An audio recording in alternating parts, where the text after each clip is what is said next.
आज से लगभग लाखों वर्ष पहले सत्ययुग में जब ब्रह्मलोक में सभी देवताओं की सभा चल रही थी और उसका नेतृत्व स्वयं ब्रह्मदेव कर रहे थे, तो उस सभा में सभी देवताओं की सहमति से ब्रह्मदेव ने जब सूर्यदेव को कर्म राज्य का अधीश्वर बना दिया, तब सूर्यदेव काफ़ी खुश हुए और खुद में गर्वित भी।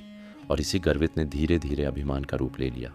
और इसी अभिमान को करते करते एक दिन सूर्यदेव को बेहद ज़ोरदार छींक आ गई। और यह कोई मामूली छींक ना थी, क्योंकि इस छींक से एक बेहद शक्तिशाली असुर का जन्म हुआ। इसके बाद सूर्यदेव भी सोच में पड़ गए कि आखिर उन्हें छींक कैसे आ गई, जबकि देवताओं को इस प्रकार की कोई भी समस्या नहीं होती। फिर वह असुर सूर्यदेव को बिना एहसास दिलाए सूर्यलोक से बाहर निकलकर ब्रह्मांड के अंधेरे में भटकने लगा, जिसके बारे में शुक्राचार्य को आभास हो गया और वे तुरंत ही उसके समक्ष प्रकट हुए। फिर शुक्राचार्य ने उसके स्वभाव के अनुसार उसे एक नई पहचान दी और उसका नाम रखा अहमसुर। साथ ही उसे एक नया लक्ष्य भी दिया, जिसके दौरान अहमसुर को सैकड़ों वर्षों तक श्री गणेश की तपस्या करनी थी, जिसके लिए अहमकासुर सहमत हो गया और उसे शुक्राचार्य ने सब कुछ समझाकर पृथ्वी के ही एक शांत वन में तपस्या के लिए भेज दिया। जिसके बाद अहमसुर श्री गणेश को प्रसन्न करने के लिए उनकी तपस्या में लिप्त हो गया और फिर तपस्या करते करते सैकड़ों वर्ष बीतने लगे, पर फिर भी श्री गणेश प्रकट न हुए। जिसके बाद अपने गुफा में बैठे शुक्राचार्य काफ़ी चिंतित होने लगे। जिसके बाद शुक्राचार्य ने महादेव का ध्यान किया और महादेव को सारी बात बताई। फिर महादेव ने शुक्राचार्य को सही समय आने तक प्रतीक्षा करने का सुझाव दिया। जिसके बाद शुक्राचार्य निश्चिंत हो गए और समय यूं ही बीतता गया। फिर सैकड़ों वर्ष की जगह लगभग 1000 वर्ष बीत गए, लेकिन अहमसुर विचलित ना हुआ और यूं ही तपस्या में लीन रहा। और आखिर में वह दिन आ ही गया जब श्री गणेश अहमसुर से प्रसन्न होकर प्रकट हुए। जिसके बाद अहमसुर ने शुक्राचार्य के कहे अनुसार श्री गणेश से बेहद शक्तिशाली वरदान मांग लिया, जिसमें उसने किसी भी देवता, गणधर जानवर या मनुष्य से कभी भी पराजित न होने का वर मांग लिया और भी कई असीमित शक्तियां भी मांग ली। जिसके जवाब में श्री गणेश ने अहमसुर को खुद श्री गणेश के सिवाय किसी और से ना हारने का वर दे दिया और कहा, तथास्तु। इतना कहकर श्री गणेश अंतर्धान हो गए। जिसके बाद अहमसुर खुशी के मारे ठाके लगाने लगा और फिर उसने अपने अर्जित वरदान को वहीं जांचना शुरू कर दिया, जिन्हें देख उसकी आंखें वहीं फटी की फटी रह गईं। इसके बाद अहमसुर असुरों के गुरु शुक्राचार्य के सम्मुख प्रकट हुआ और उन्हें सारी बात बताई। जिसके बाद शुक्राचार्य ने अहमसुर को पूरे ब्रह्मांड में सबसे शक्तिशाली असुर होने के कारण उसे पूरे ब्रह्मांड में असुरों के राजा के रूप में नियुक्त कर दिया।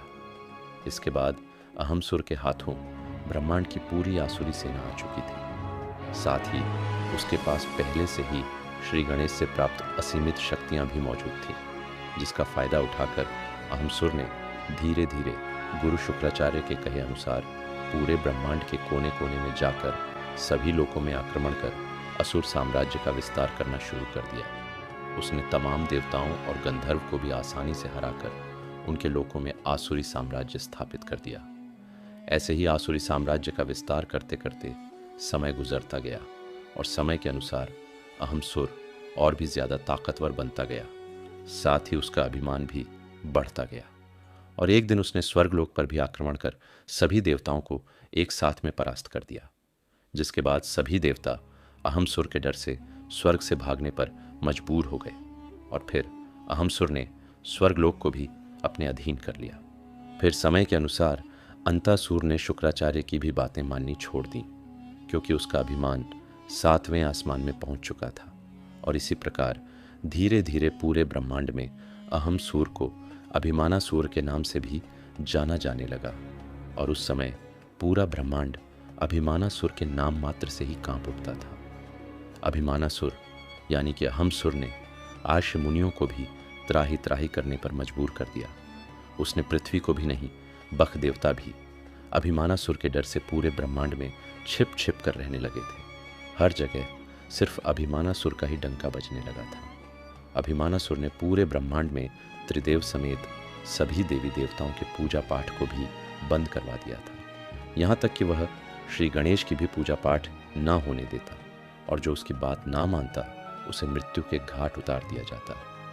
अभिमानासुर का अभिमान अपने चरम सीमा तक पहुंच चुका था और फिर यहाँ सभी देवता गंधर्व और आर्ष मुनि थक हार कर त्रिदेव के पास गए और उन्हें सारी बातें बताई, जिसके बाद त्रिदेव ने देवताओं गंधर्व और आर्ष मुनियों को श्री गणेश का ध्यान करने का सुझाव दिया। इसके बाद समस्त देवता समेत गंधर्व और ऋषि मुनि के एक शांत वातावरण में जाकर श्री गणेश की आराधना करने लगे। फिर कई वर्षों तक आराधना करने के बाद श्री गणेश प्रकट हुए, जिसके बाद सभी ने श्री गणेश को अभिमानासुर के दुष्कर्म के बारे में बताया और उसे दंडित करने के लिए प्रार्थना करने लगे। फिर श्री गणेश ने सभी देवता गंधर्व और ऋषियों को अभिमानासुर को दंडित करने का आश्वासन दिया, जिससे कि सभी निश्चिंत हो गए। फिर श्री गणेश ने अभिमानासुर को स्वप्न में आकर दर्शन भी दिए और उसे समझाया भी, लेकिन के बावजूद भी अभिमानासुर ने अपने अत्याचार को पूरे ब्रह्मांड में यूं ही जारी रखा, जिसके बाद श्री गणेश के अंदर एक क्रोध जगा और उस भयंकर क्रोध में श्री गणेश ने विकराल धूम्रकेतु अवतार ले लिया और फिर वह निकल पड़े। अभिमानासुर का अभिमान तोड़ने जब अभिमानासुर बचे खुजे ब्रह्मांड के राज्यों पर विजय प्राप्ति का षड्यंत्र रच रहा था, तभी वहां अभिमानासुर को कुछ गड़बड़ होने का एहसास होने लगा। पूरा असुर लोक कांपने लगा था जैसे कि कोई भूकंप आ गया हो। इसके बाद वहां धूम्रकेतु अवतार का आगमन हो गया, जिसे देख सभी असुर थड़क कांपने लगे और अभिमानासुर तो जैसे बोखला उठा। यह देख अभिमानासुर हक्का बक्का हो गया। वह श्री गणेश को इस अवतार में देख समझ गया कि बिना युद्ध के और कोई बचने का रास्ता नहीं है। फिर उसने अपनी पूरी सेना को धूम्रकेतु अवतार पर टूट पड़ने का आदेश दे दिया, जिसके बाद तो कई असुर डर के मारे वहां से पहले ही पलायन कर चुके थे और बाकी असुरों ने हिम्मत करके धूम्रकेतु अवतार पर प्रहार करने की कोशिश तो की, पर धूम्रकेतु अवतार के एक ही प्रहार से अभिमानासुर के सभी आसुरी सेना जल के खाक में तब्दील हो गई। इसके बाद अभिमानासुर बिल्कुल ही अकेला पड़ गया। फिर उसने श्री गणेश से ही प्राप्त शक्तियों का इस्तेमाल उन्हीं के अवतार धूम्रकेतु पर करना शुरू कर दिया, लेकिन इससे उनके ऊपर कोई असर ना हुआ। इससे पहले कि धूम्रकेतु अवतार अपनी तरफ से कोई वार करते हैं, अभिमानासुर श्री गणेश का नाम लेते हुए धूम्रकेतु तार के चरणों में जा गिरा और गिड़गिड़ा वह लगातार दया की भीख मांगने लगा, जिसके काफी देर बाद धूम्रकेतु अवतार अपने पूर्ण रूप श्री गणेश के रूप में आए और फिर अभिमानासुर की शक्तियों को सीमित कर दिया और उसे दोबारा से ऐसी दुस्साहस न करने की सलाह दे दी। और फिर श्री गणेश ने अभिमानासुर को सीधे पृथ्वी के पाताल लोक में जाने की आज्ञा दी, जिसके बाद अभिमानासुर श्री गणेश की बात मानते हुए सीधा पाताल लोक को प्रस्थान कर गया। यह देख सभी देवता समेत गंधर्व और अर्ष मुनि श्री गणेश से काफी प्रसन्न हुए। इसके बाद पूरा ब्रह्मांड अभिमानासुर के आतंक से मुक्त हुआ और सभी चैन भरी सांस लेने लगे और फिर श्री गणेश सभी देवताओं समेत गंधर्व और ऋषि मुनियों को अभिवादन कर